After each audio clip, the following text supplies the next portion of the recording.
Covid মহামাৰী প্ৰাকৃতিক দুৰ্যোগ আগ্নেয়গিৰি ভূমিকম্প আদিৰ মাজতেই 2021 বৰ্ষটো পাৰ হ'বলৈ গৈ আছে বিশ্ববাসীয়ে এটাৰ পিছত আন এটাকৈ বেয়া খবৰ 2021ত লাভ কৰিলে আৰু তাৰ মাজতেই বিভিন্নজনৰ মনত প্ৰশ্ন আছে 2022 বৰ্ষটো কেনেকুৱা হ'ব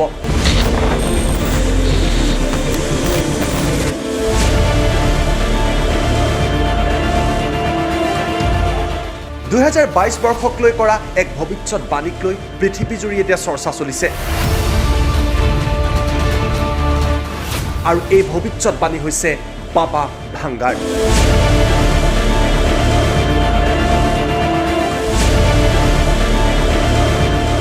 আমি আপোনালোকক কম বাবা ভাংগা কোন আৰু বাবা ভাংগাক লৈ বিশ্বত প্ৰতি বছৰে কিয় নতুন বছৰৰ আগে আগে চৰ্চা চলে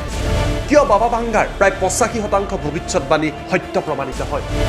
বাবা ভাংগাই ইতিমধ্যে কোৱা কি ভৱিষ্যৎবাণী সঁচা হৈছে তাৰো তালিকা দিম কিন্তু প্ৰথমতে আমি আপোনালোকক জনাম 2022ক লৈ বাবা ভাংগাই কি কৈছে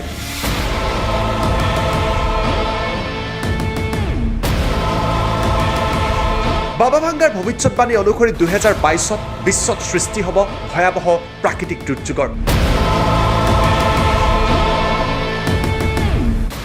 এছিয়াৰ কেইবাখনো দেশত ভয়ংকৰ বানৰ সৃষ্টি হ'ব বাবা ভাংগাৰ ভৱিষ্যৎবাণী মতে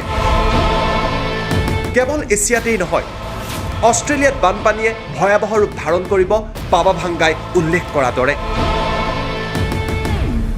সমগ্ৰ বিশ্বতে কৰোনা মহামাৰীয়ে ভয়াৱহ ৰূপ ধাৰণ কৰিছে কিন্তু তাৰ মাজতেই বাবা ভাংগাই কৈছে বিশ্বত কৰোনাতকৈও হয়তো এক ভয়াৱহ নতুন ভাইৰাছৰ আৰম্ভ হ'ব এই ভাইৰাছৰ সূত্ৰপাত ঘটিব সাইবেৰিয়াৰ পৰা য'ত একাংশ বৈজ্ঞানিকে এই নতুন ভাইৰাছক বিচাৰি পাব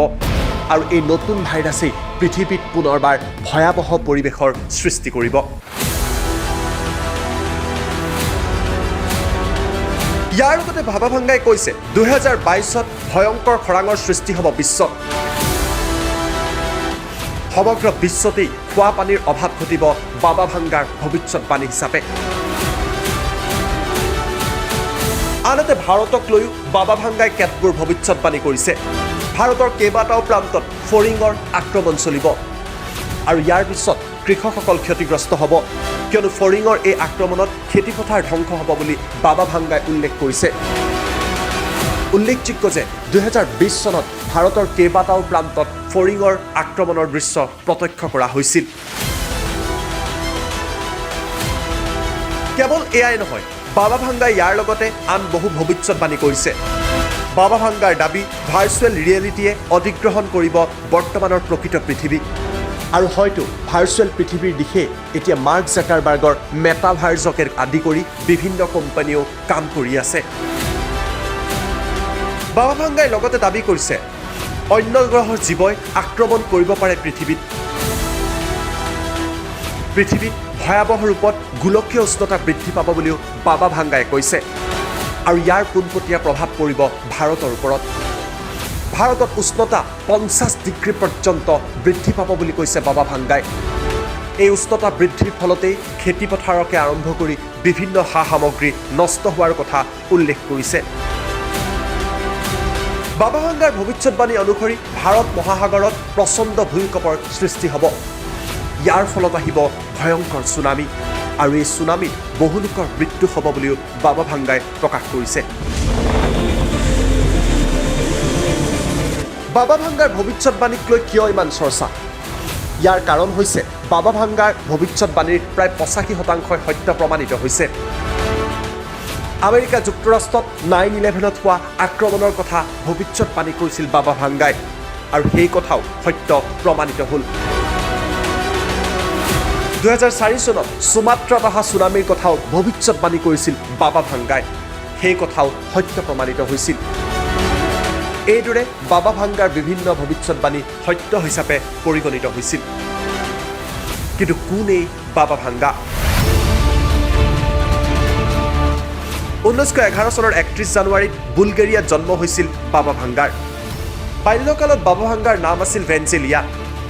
12 বছৰ বয়সত ভেঞ্জেলিয়াৰ লগত এক আচৰিত ঘটনা সংঘটিত হয়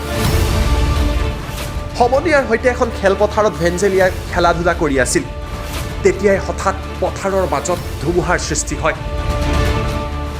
এই ধুমুহা ভেঞ্জেলিয়া আবদ্ধ হৈ পৰে এই ধুমুহাৰ ফলত ভেঞ্জেলিয়াই দৃষ্টিশক্তি হেৰুৱায় আৰু সংজ্ঞাহীন হৈ পৰে কিন্তু যেতিয়া ভেঞ্জেলিয়াৰ সংজ্ঞা উভতি আহিল তেতিয়া ভেঞ্জেলিয়াই লাভ কৰে এক ঐশ্বৰিক শক্তি ভৱিষ্যতবাণী ক'বলৈ আৰম্ভ কৰে ভেঞ্জেলিয়াই আৰু ভেঞ্জেলিয়াৰ ভৱিষ্যতবাণী সঁচা হ'বলৈ আৰম্ভ কৰে বুলগেৰিয়াত যেতিয়া ভেঞ্জেলিয়া চৰ্চা হৈ পৰিল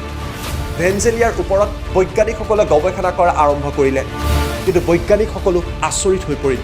কিদৰে ভেঞ্জেলিয়াই এটাৰ পিছত আন এটাকৈ ভৱিষ্যতৰ কথা অনায়াসে কৈ যাব পাৰে 1980 চনত এইগৰাকী ভেঞ্জেলিয়াই নাম লয় বাবা ভাংগা আৰু ইয়াৰ পিছতেই বিশ্বজুৰি বাবা ভাংগা চৰ্চিত হৈ পৰে বাবা ভাংগাই দাবী কৰে আদিৰ পৰা অন্তলৈকে বিশ্বৰ প্ৰতিটো কথাই তেওঁ জানে 2004 চনত সুমাত্ৰাত অহা ছুনামিৰ পৰা আৰম্ভ কৰি আমেৰিকাৰ যে এজন ৰাষ্ট্ৰপতি আফ্ৰিকান আমেৰিকান হ'ব তাৰো কথা উল্লেখ কৰিছিল বাবা ভাংগাই আৰু আমেৰিকাৰ 44 সংখ্যক ৰাষ্ট্ৰপতি বৰাক ওবামাৰ ৰাষ্ট্ৰপতি হোৱাৰ লগে লগেই এই ভৱিষ্যতবাণী সঁচা প্ৰমাণিত হৈছিল উল্লেখযোগ্য যে 5079 চনলৈ বাবা ভাংগাই ভৱিষ্যতবাণী কৰি গৈছে বাবা ভাংগাৰ দাবী 5079 চনতেই পৃথিৱীৰ ধ্বংস হ'ব আৰু ইয়াৰ অস্তিত্ব শেষ হৈ যাব এইদৰে বাবা ভাংগাৰ ভৱিষ্যতবাণীসমূহক লৈ বিশ্বজুৰি চৰ্চা চলে কেতিয়াবা বাবা ভাংগাৰ ভৱিষ্যতবাণী সঁচা হয় কেতিয়াবা আকৌ ই অসত্য হিচাপেও পৰিগণিত হয় কিন্তু পৃথিৱীত যিদৰে এটাৰ পিছত আন এটাকৈ প্ৰাকৃতিক দুৰ্যোগ আহিছে বেমাৰ আহিছে ভূমিকম্প আগ্নেয়গিৰিয়ে হাহাকাৰ পৰিৱেশৰ সৃষ্টি কৰিছে তেনে ক্ষেত্ৰত পুনৰবাৰ 2022 চনক লৈ বাবা ভাংগাই কৰা ভৱিষ্যতবাণীক লৈ চৰ্চা চলিছে সঁচাকৈ বাবা ভাংগাই কোৱাৰ দৰে 22 চনত সৃষ্টি হ'ব নেকি ভয়াৱহ পৰিৱেশৰ তাৰ বাবে আমি কৰিব লাগিব অপেক্ষা